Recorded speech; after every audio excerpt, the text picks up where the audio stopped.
All right, I guess that's my cue. Uh, Nice to see everyone. Some familiar faces, some brand new. Glad nonetheless. My name is Simon, so I guess I'm the kind of current core team representative. I am stationed in Sweden, and that's where I'm from, I suppose. Currently doing my PhD in within resilient energy systems. So I'm not in engineering, but I'm in a technical area, taking a more holistic perspective on what all of the other engineers are doing in regards to energy security. So hence my interest in kind of the systems approach, but also in regards to foresight and kind of figuring out what the future context of what we're designing for is. Um, yeah, as I just said before, the last few people joined, it's been a long process making this paper. It's been fun, up and down. It's not that structured, so we're really looking forward to getting all of you guys' input here. It's a work in progress, nothing really finalized or anything like that. But so we're hopefully going to make this a little bit interactive along the process. And why don't you tell yourself a little bit about yourself, Ivana? Yeah. Yeah. Well, first, thank you so much, Simon, for taking the admin work as the hub rep. I am very thankful for that. Yeah, hello everyone. I am Ivona, currently calling from Germany as I am an energy and strategy consultant here. I'm working mostly with German energy providers and grid operators. And well, what I tell myself, I help them navigating the energy transition. So basically moving towards new technologies, new business models. This is what I do every day. More or less successfully because of all the challenges we are facing.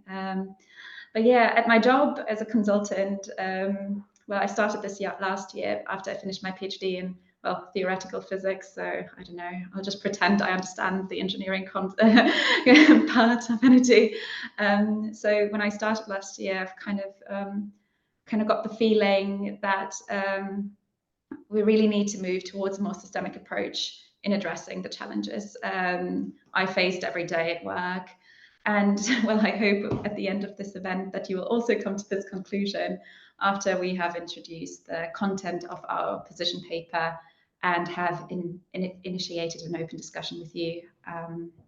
Just to give you a little bit of a flavor why we have actually created this hub. We've really initiated this because we are passionate about energy, just conceptually, and we want to contribute in the best way we can to shaping the energy system towards a cleaner, more resilient and affordable system. And we want to do this through co-creation with the community using systems innovation concepts. And it's really important for us to bring people together and to connect, discuss, and learn because the energy system, depending on how you define it for yourself, is so complex on its own. So we can't possibly do this on our own. And we want to have impact to a broad community as well. So this is actually the main reason we've initiated this launch event today. It's about creating a community, bringing people from all around the world, probably mostly Europe, considering the time, together, and really creating a space where everyone can just exchange ideas and worries as well and hopes.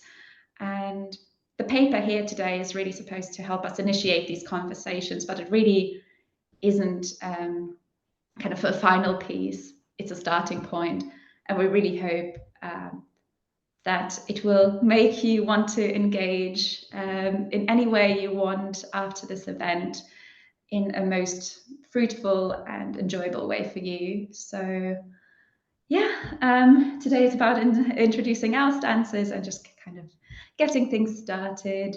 So yeah, since we want to do this together, we also would be really interested to see where you are calling from. And yeah, back to Simon. Yeah, so if you guys have missed it, there's a link in the Zoom chat will takes you to this mirror board where you can actually interact with all the content and put comments and move things around a little bit. So we wanted to get an overview first of the kind of survivorship bias here of how many are from the EU and from other places. So depending on how you kind of identify yourself as coming from which sector. So, if one of these colors don't really fit your profile, maybe change it to something else.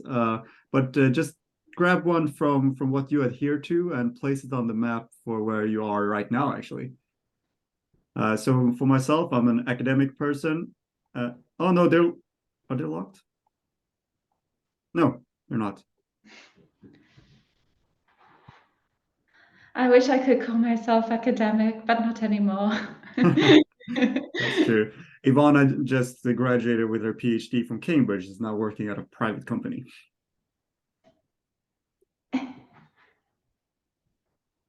I say that like it's something bad. It's really not.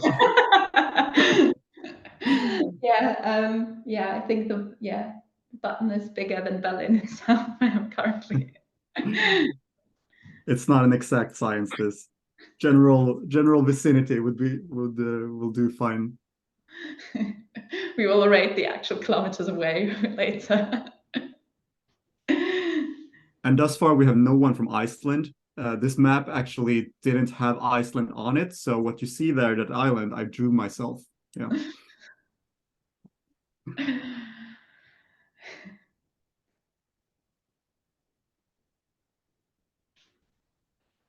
Anita's having some trouble finding Denmark, but she managed.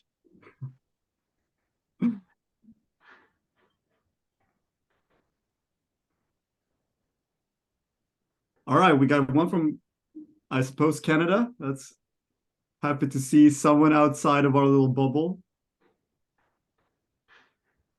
And I know we have someone from India, right?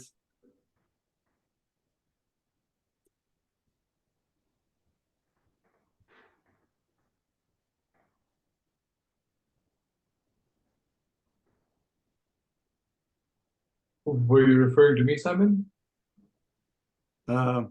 If you're from India.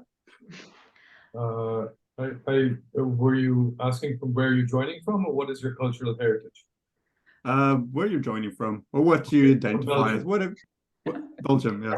Proud to share. I just kind of want to get an idea sort of from because we talk about energy systems and people have different experienced different things depending on where they are. So we just kind of want to get an idea. So whatever you prefer to share. And also the time zones. Oh yeah, also. All right. I think we're reaching a pretty good saturation here. Anita's placing 2. That's good. She's both Denmark and Slovenia. 50-50.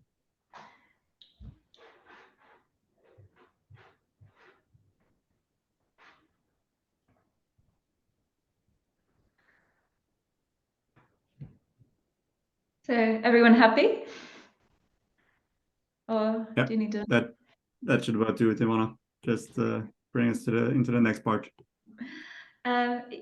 So let's see if I can actually decode 2 data sets at once, color and location. So we see, well, Simon, I think you're the only academic one. Really? Well, then I contribute with a very valuable perspective. We have Orange, which, systems innovator, great. And then we have, I would say, let's say, almost equal mix of industry and public, which is very cool. Yeah, Simon, I'm sorry, you just have to be extra present with your academic personality then. But I think you will manage. Yeah, as we see, there are Europe centralized. What is that? India and Canada. I think that's in India. I'm sorry, I don't see borders. Thank you so much for joining. And well, some of you have already added a new segment, which is Systems Innovator, which is great because my next question was, well, actually, who uses systems thinking in their work? And is there any one of you who uses systems innovation or systems approaches in the context in energy already? So Simon, yay. I try to. I don't know if I do it very well. But yeah. I'm not really sure what procedure should be followed here. But yeah, I was just about to say, so if you want to raise your hand and just give us a bit of a, I don't know, just kind of a bit of a teaser what you do if someone is using systems approaches in the energy sector already, that would be great for us. But yeah, doesn't seem to be the case, or no one is willing to say something. That's absolutely fine. We maybe within the next few months there will be more people raising their hands, depending how much we get done. Yeah, is there anything you want to add, Simon, before we move on? No, I'm just gonna say that means we have a lot of work to do. Exactly. But yeah, so yeah, thank you so much for giving us an overview. It's really nice for us to know who we are also talking to. So yeah, thank you. So shall we move on to our position paper, which is a little bit like what we started this launch event for. So, well, I'm supposed to give the introduction to energy systems, which is, well, I find it quite challenging because, well, energy is all around us, and it was really challenging for us to initially set the boundaries of this position paper because we didn't know, oh God, what are we supposed to talk about? But we just decided for ourselves, for the sake of our sanity for now, when we talk about energy, we really focus on electricity generation and usage, energy use for space heating, industrial processes. So something you would probably consider the energy industry.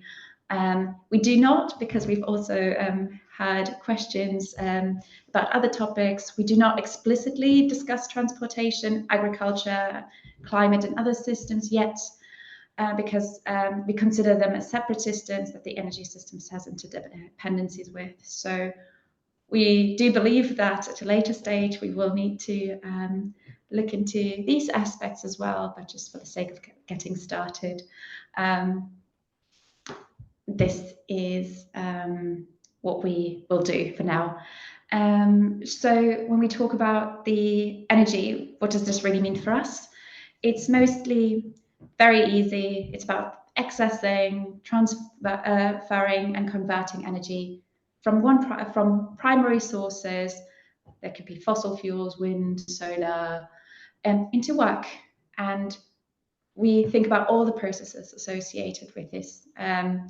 Some resources can be more attractive to use because they have particularly high energy densities. Versatilities are what we would call cheap, but that's all, I think, quite a difficult thing to measure. But why are primary resources and the way we convert resources into work so important? When we think about the past, humanity has actually gone through multiple energy system transitions already, and they've been kind of kick-started due to a very drastic fundamental change of the energy and technology availability to perform work. If you just think about fossil fuel-based energy at the Industrial Revolution, the change in the use of fossil fuels, or the introduction of fossil fuels, which has an extremely high energy density and is somewhat available permanently, and it's somewhat, you can access it somewhat easily. Well, that's a different question. Has defined, so basically our energy system, so the fossil fuels and how they're used to perform work, they have really defined the way and the scales at which we extract, convert, distribute through grids, and consume energy as we do it today. So the energy system as we see it today, and I really have to focus on the experience I have with Germany, for instance, but also with other European countries, has really evolved to produce and use energy in this specific way. The infrastructure has evolved around centralized fossil power plants, energy markets, and the consumer behavior are all aligned in the most efficient way to do exactly what they do, and the system has equilibrated. So when we think about how our energy system is designed or has evolved, it does what it does in a perfect way. This might be the case around fossil fuels for some regions, for many regions in fact, but other areas have different circumstances, rely on different primary energy resources, have different societal backgrounds. So it's useful, depending on what challenge you want to actually address, to set regional boundaries when you talk about energy systems. So this is a little bit of a flavor, what we kind of think about, and now Simon will give you a bit of a current context around energy systems. Yeah, thank you, Ivana. Just Anya, something happened here. I think things got unlocked and moved around a little bit. If you want to have a look at that while I carry on with, what we've written here is the current context, but how we view it is really the underlying permeating trends which are really driving the development of the energy system as we know it today. The first three of these, I'm not going to go into much of the details of these, but more of the rationale why we've chosen to talk about these. And you're very much free to just add little sticky notes like this, comments, write whatever you want. If you have any initial thoughts or questions that you want to bring up later, so just jot them down. And the first three are really what we call the energy trilemma. It's the three kind of determining factors, the three things we want the energy system to be. It needs to be sustainable for it to be, not have that many negative externalities. We need to work long term. It's accessibility, that it should be accessible to all in clean forms and affordable, but also secure. We need it to function all of the time due to these interdependencies with the other systems that Ivana mentioned. So sustainability, as you know, it's part of all roadmaps right now. It's you can't avoid not being sustainable, or at least appearing to be sustainable, unfortunately. It's really one of those underlying necessities of the development. It's all the directions follow that currently, but also accessibility, that it shouldn't just be for the developed world to make themselves sustainable and offshore their emissions to another place where they don't have the same regulations or the same possibilities. But it's not only about that, it's also about not necessarily caring for, but at least considering what kind of effects this transition has. So it's about ensuring a just transition, that communities aren't just, don't just sweep the rug out from underneath them, around these old traditional power plants, for instance, but really allow them to join in and kind of upskill to work in the new emerging energy industries. But energy resilience or security, whatever you want to call it, we view resilience as being more encompassing than what security is. And it's not just being absorbent to shock, but also being evolving as the circumstances are changing. We can't have this system be too static. We really need to adjust it to the changing user behaviors, the changing environmental context, the new available technologies, and so on. So being absorbent to shocks, but also being evolving in doing so. And what we see right now is that these are what's driving at least the European kind of policy of the kind of energy transitions. But then we can never get away from the continuous technological development, which both places new requirements on the energy system, but also providing new opportunities for us to do things more efficiently, do things in different ways. I mean, we're becoming very technologically dependent, and as such, we need to rely on these functions to function all the time, everywhere. But then there's also the invisible hand of the Anya, do you want to slide it on? So the invisible hand, as you usually call it, guiding what we're actually able to do. Things need to be profitable for things to change most of the times in our current situation. We've had Mike along this journey, kind of being our energy market expert on the legislative landscape. I mean, right now, where the EU is in deliberations and public consultation around, this market reform, which is going to have substantial changes to how things are working today, for the purposes of making it more sustainable, more resilient, and so on, and affordable. Of course, is one of the most important ones. So that's just something we need to monitor whilst we do this. But I really wanted to ask, what are the kind of trends or really important factors that are shaping the energy system? So just write that out in the post-it notes you have available here, what you think we might have missed or should consider, what's more important, so on. I'm just going to read this question that someone wrote.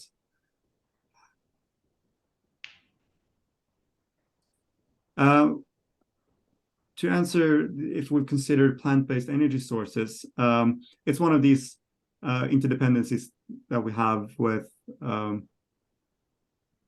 energy crops. Yeah. We haven't explicitly talked about it that much, but yeah, it's one of the kind of inputs to the system. It's one of the primary energy sources, energy crops. Just if I can expand on that, Simon, if you don't mind, I can do it later as well. So it's up to you, however you'd like to handle it. No, please do it now whilst the people are putting in their own comments. For this is, and the reason why I'm interested in this call is because I have a client in Brazil, largest converter of plants into ethanol.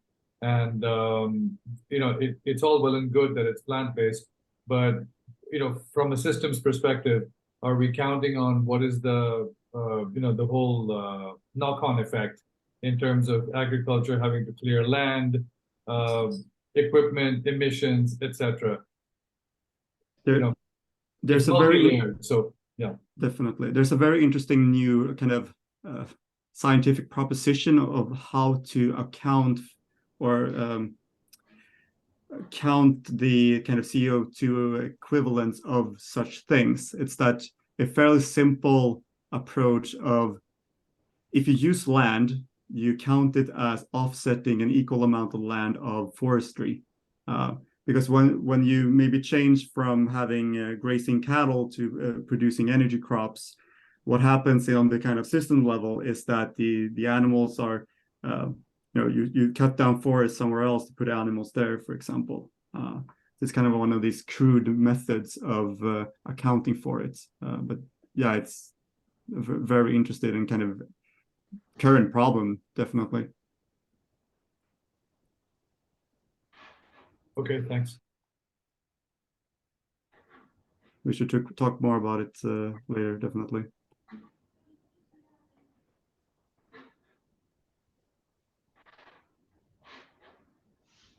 We have storage, clean tech. Sorry? Yeah, we have storage. Who wrote that?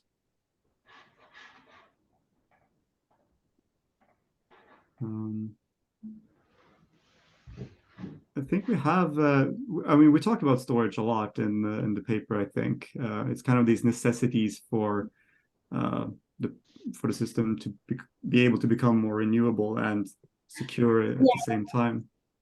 Yeah, so basically, I always look into storage as a concept which actually emerged, the need for like really advanced storage systems, because of the different design criteria that we actually need for primary energy resources like wind and solar that are not always permanently available. So this is the context I would frame it in, but then there are also more probably like more interactions there as well. So what I find really interesting when you talk about storage in comparison to, well, other technologies that actually are the basically the primary resource, is that it doesn't really work as a standalone. So it is always associated with some sort of primary resource. And I would always look at it in the context of the type of resources we are using, and also the type of the infrastructure we are using as well. So storage is an important component to the integration of renewables into the energy infrastructure, that's for sure. And the current context is kind of that there is no storage.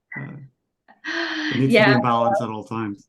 Yeah, so basically for us to realize the desired transitions, we would need much more, and we would actually need completely new concepts that integrate storage as a part of the let's say technological aspect of the system.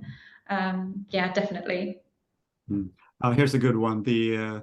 That it's very much a political topic and question and debates. That's something which really happens on this national level and maybe even regional level, where from we've to a bigger extent talked global level, but still you have the EU politics shaping a lot. So when we consider the EU, which we do a lot as well. So definitely. Should we get into the challenges now, maybe, Ivana? Yeah, so unless someone really also wants to say something, or you find something that might be well, yeah, I mean, I actually agree with all the points, and I think that we all talked about every aspect of this as well. So it's kind of good to see that we're coming across different parts. Yeah, just please unmute yourself.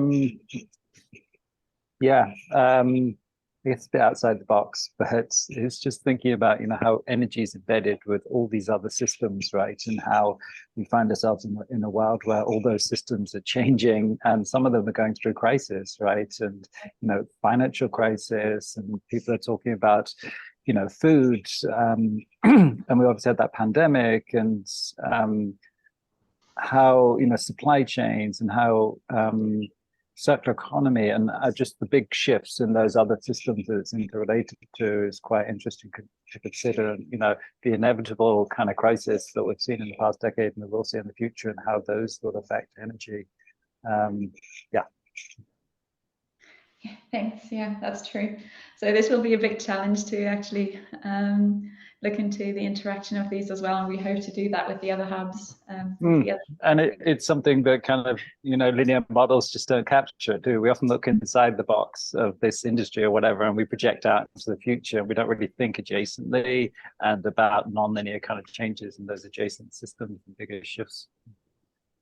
Yeah, and I'm probably going to talk more about that later, but it's really why we see systems innovations approaches as so important here, because it's very much dominated by this linear systems modeling rather than seeing these kind of transformative, slow occurring changes that really also shape the system.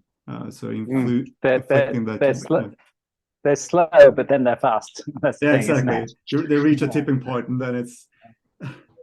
Humans are not very good with non-linearity in general, especially with exponential changes. With the prediction of this. and maybe more at a larger scale, like it's difficult for us to grasp things like that pandemic, that something at that scale could happen so quickly. Yeah, that's true. Yeah. So yeah, it's great to see so much input for us to work into our position paper as well. So thank you.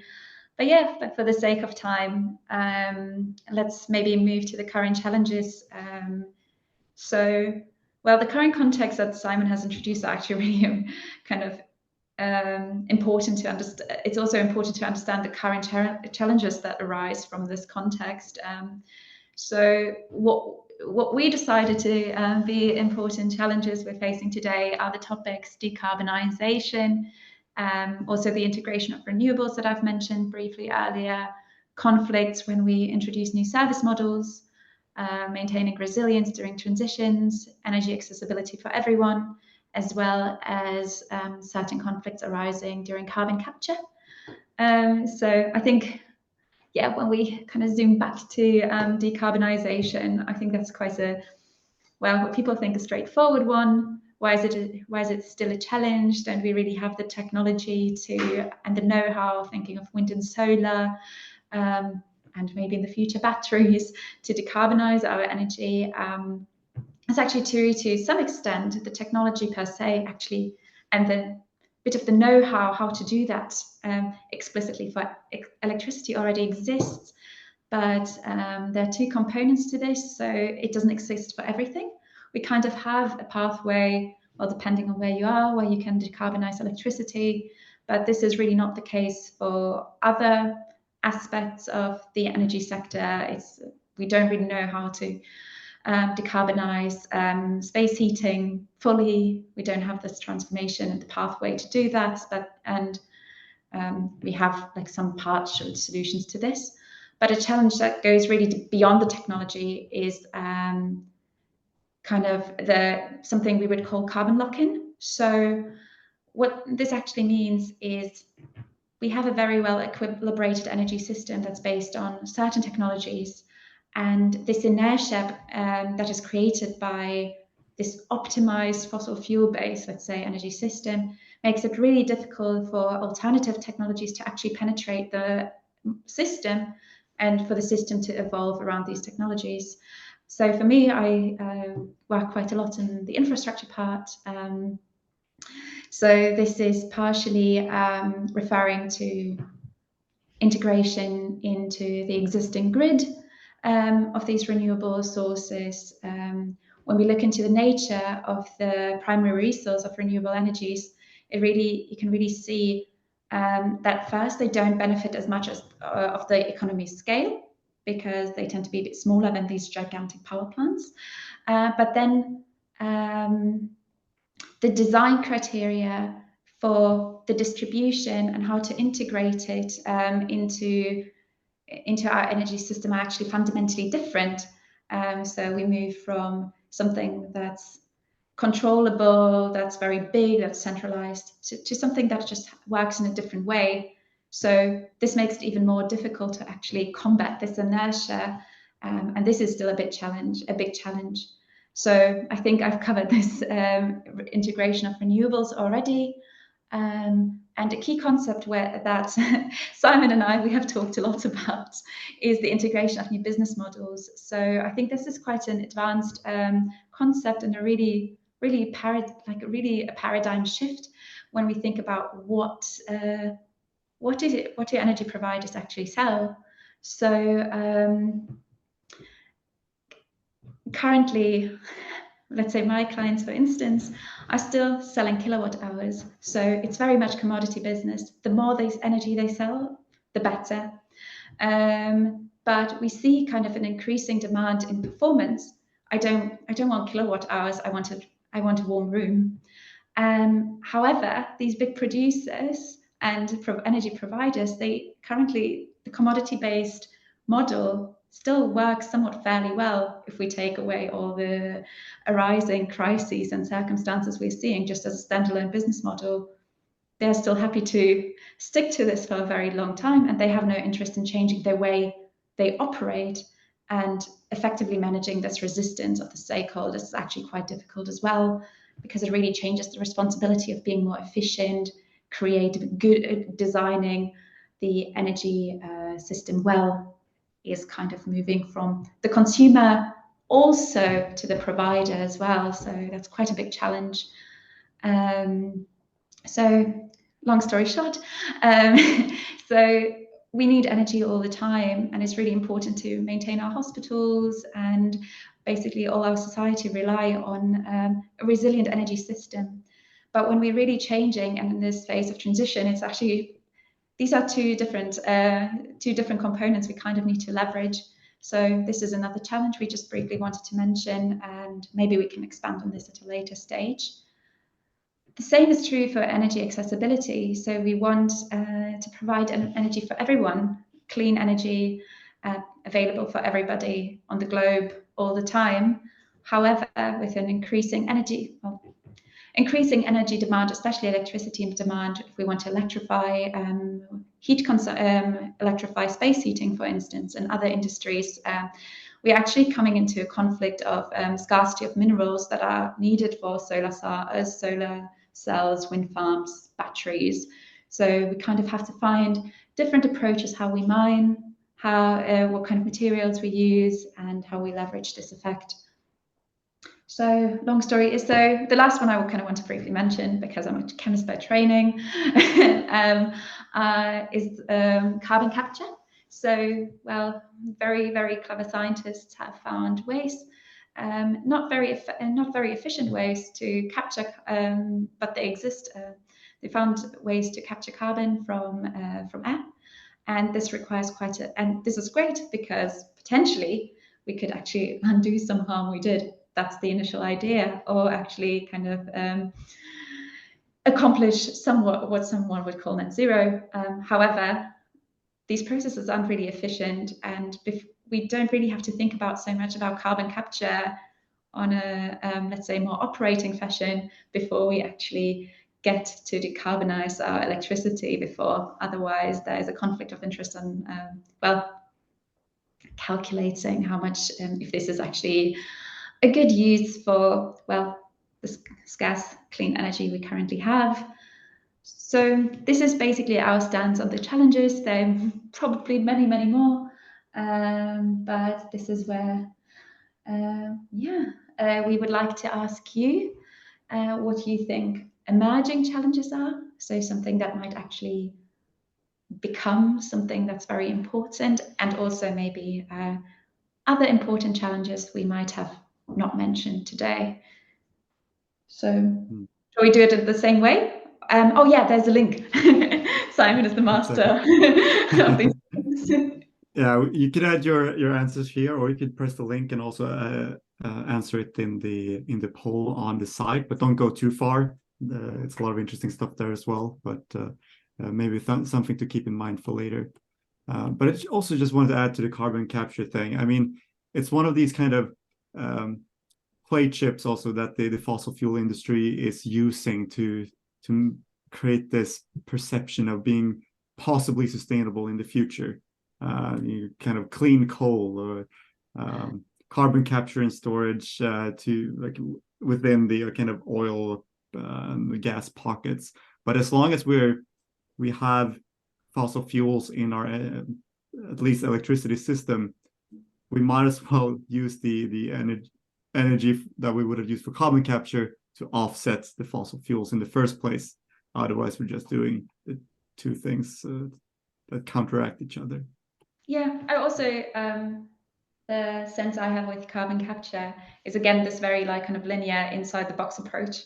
Oh, we have too much carbon. Let's take away the carbon from the atmosphere. So it's I don't know, a bit short-sighted as well. So we kind of have to look into the full life cycle as well, and who uses this instrument to accomplish what. I think we should keep these emerging challenges going, and maybe not go through them right now because we need to capture some time instead of carbon. But I'm gonna start the next kind of chapter from the other end. So the transitions they're not prescriptions of what we think is gonna happen. But, yeah. Simon, I think so. I was just looking into the post-it, and I think with most things, I'm like, oh yeah, we talked about this to some extent. But can we maybe talk about the inequality as a consequence of the transition? Maybe would that be feasible? All right, of course. Inequality as a consequence of the transition. Do you see that here? I think that sounds really interesting. I just kind of want to hear, I don't know, to unpack this a little bit. Seems like Joss wrote it. No, Anita.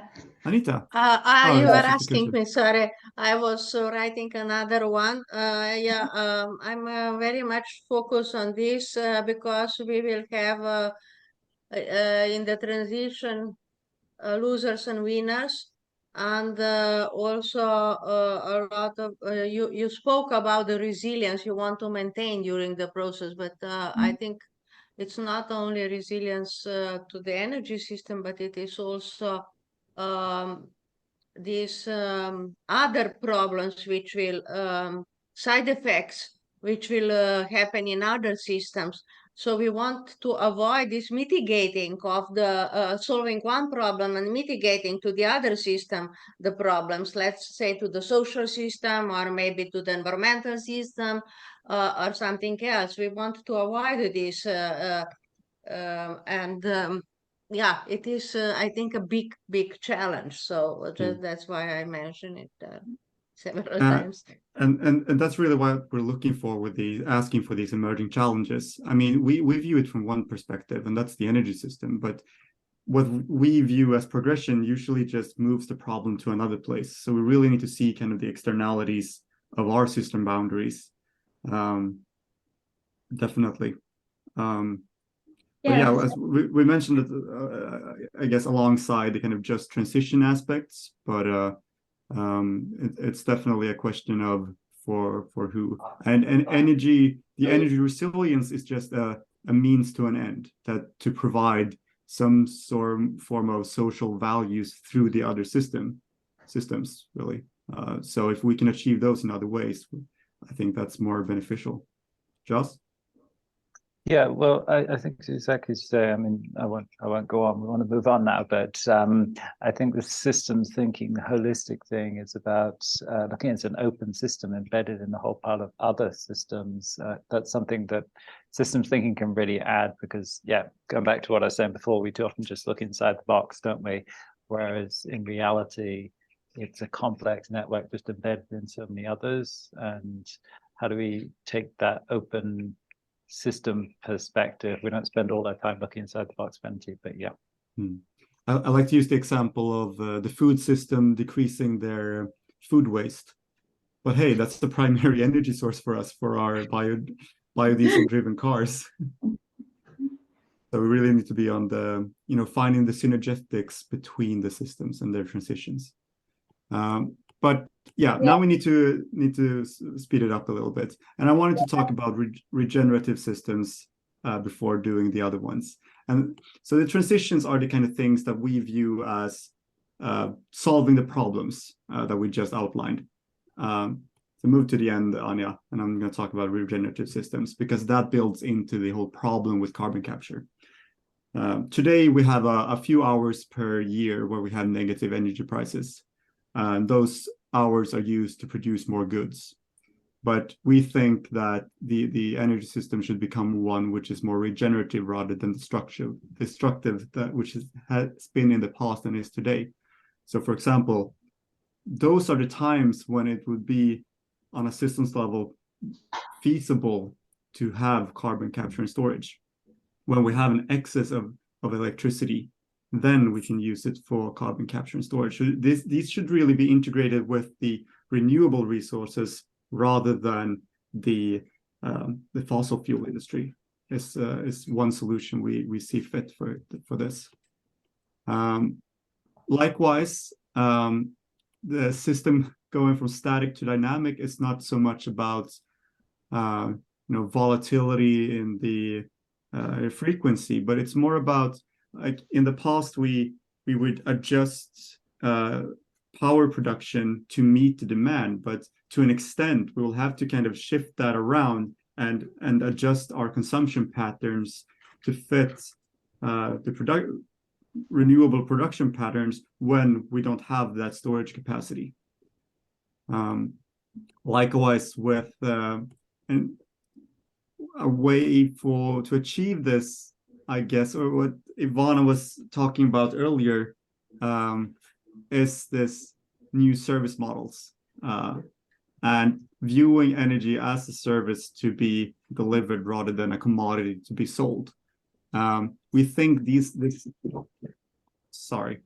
we really think this is an enabler to create these regenerative systems, and also the kind of circular systems and view of energy, where a utility company isn't inclined to sell as many kilowatt hours as possible, but rather retain the amount of primary energy which they need to use to fulfill that kind of desire of having an indoor room climate which is suitable. And from there you can also kind of offset these compliance requirements and energy efficiency as a service. So you put that on the utility company, and from there they can kind of find their new position in a future energy system. So that's a really interesting one we want to work further with. And here's maybe the most controversial one, which is from centralized to decentralized. And whether this is an important kind of transition or if it's a kind of symptom of the transition, it stands to be debated. But it depends on how you view being decentralized. To an extent, it's good to distribute power generation to empower users, prosumers. They become more aware of their usage and consumption patterns. It enables energy to become more affordable in the long term. But for other instances, being centralized is the way to go for efficiency. I mean, it would be more efficient to turn all combustion engines into electric vehicles and power those electric vehicles with an oil-burning power plant, because the levels of efficiency you can achieve there would be greater than the transmission losses, for example. So it's really about finding a balance here between what should be centralized and what should be decentralized. But it's we really need a system to lose this lock-in effect and enable new technologies to be implemented to a greater extent and make it quicker, more convenient and easy to kind of reduce the lead times of certain developments. But with that said, we really wanted to kind of get your view on what other things need to happen in order to reach this kind of desired state, whatever that might be. But from your perspective, what's the most important, or what other than this do we need to kind of accomplish?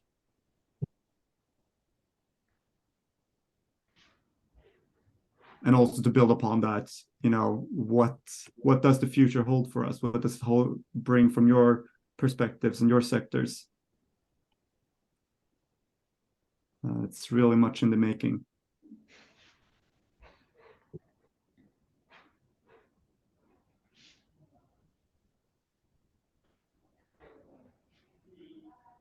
Anything I missed, Ivana? Yeah, so when I was thinking from centralized to decentralized, it is a bit related to basically changing power dynamics as well. So not being reliant on gas, let's say, from non-democratic countries as well. This can also be where we basically decentralize power dynamics and change the power dynamics. So there are multiple components from centralized to decentralized. It's one of these very technological ones. Oh, we put up solar panels on rooftops to basically diversifying primary resources as well. So bit of cherry picking when you would need to talk about decentralization, really. But let's check out the comments.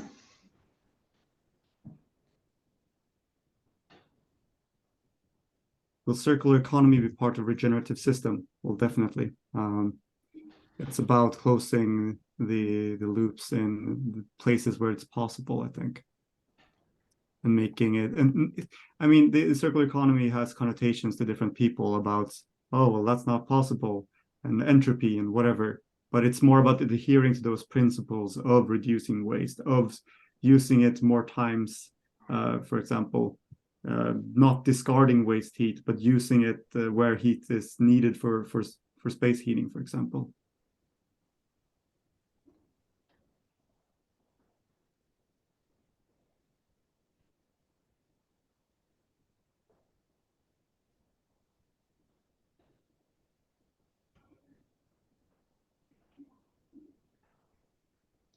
energy efficiency is a recurring topic as well, and our kind of, I mean, that is the forefront of the kind of energy transition strategy. But our kind of thesis in this is that efficiency should also be pursued on a systems level rather than just purely a component level.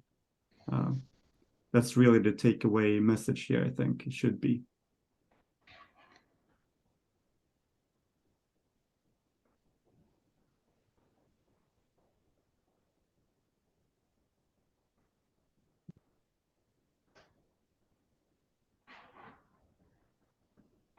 Yeah, I quite like the comment that we also need energy platforms.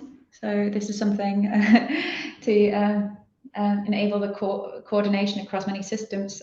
So yes, so I think we haven't focused on this too much, and we will definitely add that too.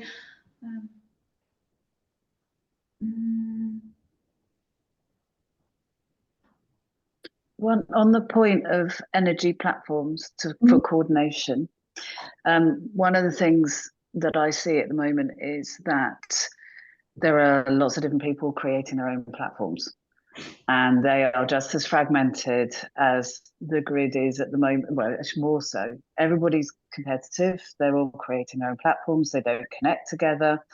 There's the security issues with when you digitize data and cybersecurity. And then there's the competitive aspects as well that come into play. And those are huge barriers to moving us forward. And so I was just thinking about what do you think the future holds? And there's going to need to be, I think, some more policies put in place to get people to companies to work together for the common good, and some breaking down of barriers. And what I see is a big rush to try and digitize a lot of the systems that exist at the moment, because they all have to, there's a lot of change that is required. But standardization, especially if technology moves forward, and collaboration is something that's got a way to go. Yeah, thanks. Definitely. Joss? Yeah, maybe I wrote that sticky. Yes, in practice, as you say, Helen, it's true, isn't it? Platforms themselves can create silos, but maybe if we use a slightly different word, ecosystems or protocols or whatever it is, but just about something that enables that coordination even outside the sphere of energy. So it might be that you're connecting into, the transport system, and you're actually enabling, that subway to arrive on the right time for it to connect with the bus, right? So, and then people don't have to take some other mode of transport, and you're saving energy through making those kind of connections, not necessarily inside the energy system, but it could be like in adjacencies and so forth. So maybe it's more about protocols and coordination, ecosystems. But as you say, in practice, these things quite often end up in competition rather than collaboration. So yeah. So just a question to you, Joss, as well. So if you have these multiple different ecosystems and platforms that are somewhat competing, so when I think about digital eco platforms, or maybe messengers, do you think that there's also potential in that people will eventually move towards the best solution, or is that something that we can't really hope for? I don't know, but I guess we would hope for something like the internet, right? An incredibly simple but powerful protocol that enables us to connect and collaborate in all different ways. And it's a shared infrastructure, right? That the internet isn't really competing with anyone. It's not like the applications on top of it certainly are competing with each other, but the infrastructure there we share, and it enables us to, like we're doing here, connect, collaborate, and so forth. So I don't think there's a simple answer to any of this stuff, but definitely would hope for a world of open protocols that enable us to collaborate across different systems. Deep? Just one thing, it's a wonderful conversation, great ideas, great stuff put to words and put to writing. What I'm missing is what is the applicable unit of analysis here, right? Because we just talk about systems. Well, systems can be very, very small or very, very large. And is there, for example, when I'm working with some energy companies, there's a notion of, they talk about the notion of an ecosystem of an enterprise, for example, right? And they consider that as sort of one node in their energy system. So how applicable is this thinking?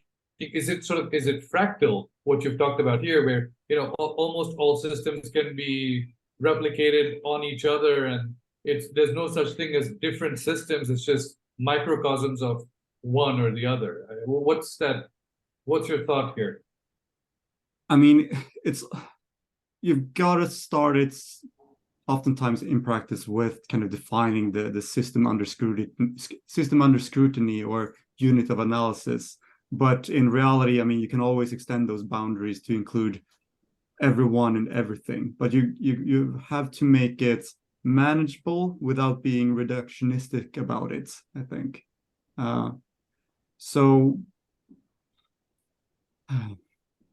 mean, that's fine, Simon, but it's somewhat of a textbook answer. But what in your model here, in your position paper, and I'm not saying that's bad, it's the right answer. But can you shed some additional light, since you have studied this in so much depth? I mean, can you share some additional insight that you might have found? It may not be applicable everywhere, but just some interesting insights that you may have found about units of analysis where either they don't scale or they're non-linear or what have you, in this fantastic body of work that you folks have put together.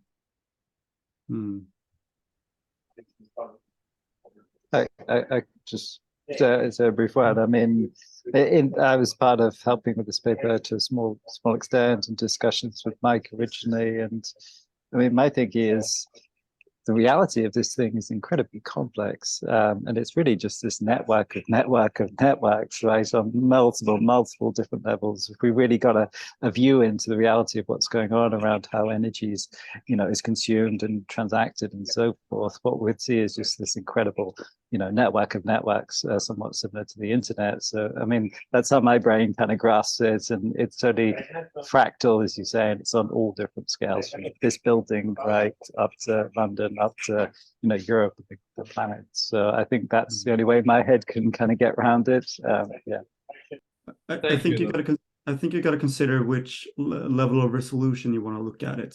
So the energy system exists on multiple systems levels, which can be more tangible to go into. And then within each of those systems levels, you have the same problems of what aspects of it you include. But I mean, going from regional to national to international, for example, is a starting point to like, what is our interest here? And regardless of which one you choose, always consider the kind of ins and outs of the systems, the internalities and externalities as well. And you have to put it in the context as well. So if you think about, let's say, mobility in a city, does it really make sense to look into a system? Well, let's say I think about mobility in Berlin. Does it really make sense to actually include the relatedness between energy generation on Australia and here? Because the connection is just incredible, basically non-existent. So you can't frame it within the challenges you're trying to, understand. So unfortunately, I don't think I can give. I can give you a very explicit answer on this, and I wish I could. It's something. Also, thanks. I mean, really excellent body of work here, though. Really, really good. Thank you. And we appreciate all these comments and really much everything on the Miro board and what we say here. We're gonna take that and iterate and make it better. It's gonna be a living document, basically. Which is just a starting point for discussion. It is 7 o'clock now, so for those of you who need to leave, feel free to do so. But we're going to stick around for a little bit. We have some other things that we want to ask you as well, and maybe present just an overview of kind of the whys and hows to kind of better contextualize what we're planning on doing. But for those of you who have to leave, thank you so much. We greatly appreciate it, and we look forward to continuing this journey. We're going to have another event sometime next month where we dive deeper into the kind of emerging challenges from whatever perspective that might be. So look forward to that. Yeah, thanks. Nothing to add to that. So yeah, there's some material here at the bottom for you guys to check out and just maybe get a sense of why and how. But other than that, just we can take any questions you might have as well.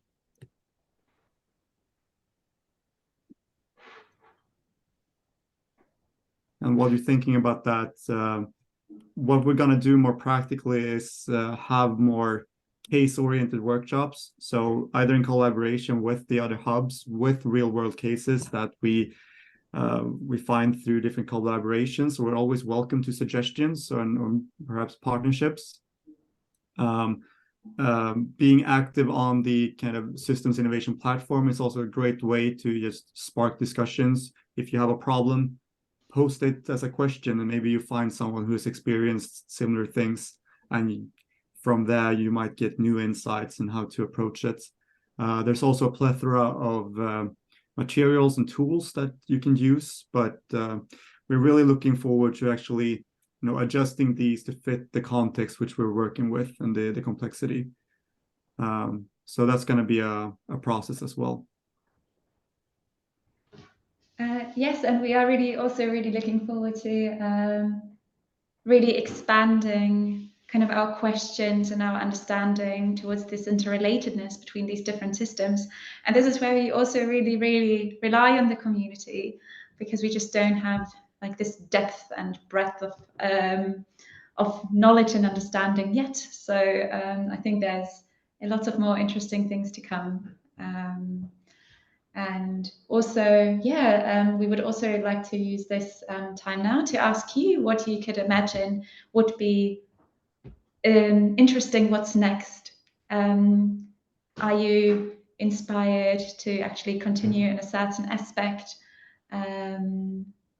just to shoot, or maybe just have a follow-up on what we talked about today? So if you have any insights, please let us know as well.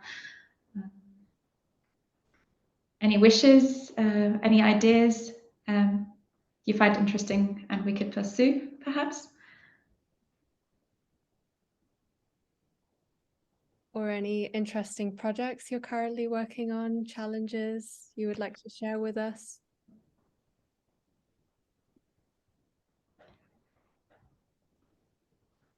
And yeah, I think I just jump in. I think the case study could be like looking at just a small community, some of these community energy networks could be really interesting, like a microcosm of what we might like to see at the bigger scale. And they exist, I've seen a few, well, we know they do here in the UK, in Wales, and in Germany also, these kind of cooperative systems where they own their own grids. In Netherlands, I think it's quite popular too, and that are actually starting to account for their social and environmental effects in a systematic and systemic way. It'd be very interesting to see like a microcosm of what we'd like to see at the bigger scale, like case studies. So. One interesting thing I'm working a lot with now is, kind of operationalizing resilience. So questioning, okay, we want to have a resilient energy system, but at what scope should it be resilient? Is it a district level, national level, European level, global level? And then also kind of defining who should it be resilient for? So is it just the hospitals and the police stations which should be operational in a brownout, or are there other values and interests that we need to kind of keep up as the system progresses? What are the kind of fundamental systems we need to retain, and really whose interests are allowed to steer those kind of protocols and projects? That's going to be really fun to look into. Simon, sorry to interrupt you, but the question you spoke about the resilience in hospitals, in police, it's a question of the national security and the critical infrastructuras críticas critical infrastructures. It's not easy to speak about that. Mhm. It's very political. Yes, it is. But what we see with these kind of electrifications of most of the developed energy systems is, for one, we're losing redundancy. So grid goes out, you lose all functionality. So we want to have these backup systems in place. But then you get into the kind of national politics also. You have the European interconnectedness and solidarity to other countries. So getting, I think it was Anita who said, getting all these actors towards a common good rather than their own interest within those problems is kind of my hope for systems innovation to have some form of mitigating approach to. I like the case studies idea. I think it'd be really interesting to just look at the problem from different lenses, because you've got obviously a consumer lens, you've got the critical needs, which whether that's the hospitals or not, but you're also going to have individuals who are, say, at home on dialysis, or if you've got energy scarcity, who are the user groups, what are the kind of needs that need to be served there. My experience so far has been, we got bought by another company, the company I work for, and we've been bought by Hitachi, and so they are manufacturing for the energy grid. So then we're seeing some of the issues that they're facing from a manufacturing perspective, because the business has changed completely, and that's where my points come from in terms of the technology side of things. So sometimes the systems are actually the technical digital support systems that sit underneath. It's not the overall systems thinking systems, but they affect everything, because you've then got aging workforce with field service engineers and people not going into the business properly. So you've got a labor issue. You've got a whether they can use technology issue. You've got punts on predictive maintenance and sensors that tell you what's happening, so that you can kind of keep the grid reliable. And so there's another lens there, if that's what I mean. So it'd be nice to kind of explore energy from different backgrounds and different lenses into the overall problem, so that people get quite a rounded view of the different perspectives that are at play.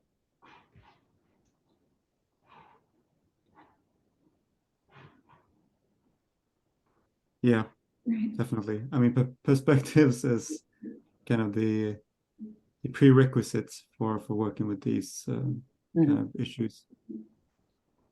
Yeah, So I think in our initial draft of the paper, for instance, we are also talking about education as well. So who will have the skills to actually execute all the work associated with it as well. So I think I do like the phrasing, looking at it from different lenses, and maybe we will find an interesting case study to actually try to do that. So yeah. Alrighty. Thank you. Thank you Thank so you very much. much, Helen. And so I think we're heading towards the end of this session, and I mean we're opening this up as well for any questions and following a discussion, but for all of those that want to drop off, since it's already time, do get in touch. You can also share the LinkedIn maybe here, and then we can all get in touch with each other, and we'd be very happy to hear from you what you gained from this session, hearing the feedback. This link will be available to everyone even after this event, and this session has also been recorded, so you can also get to know or revisit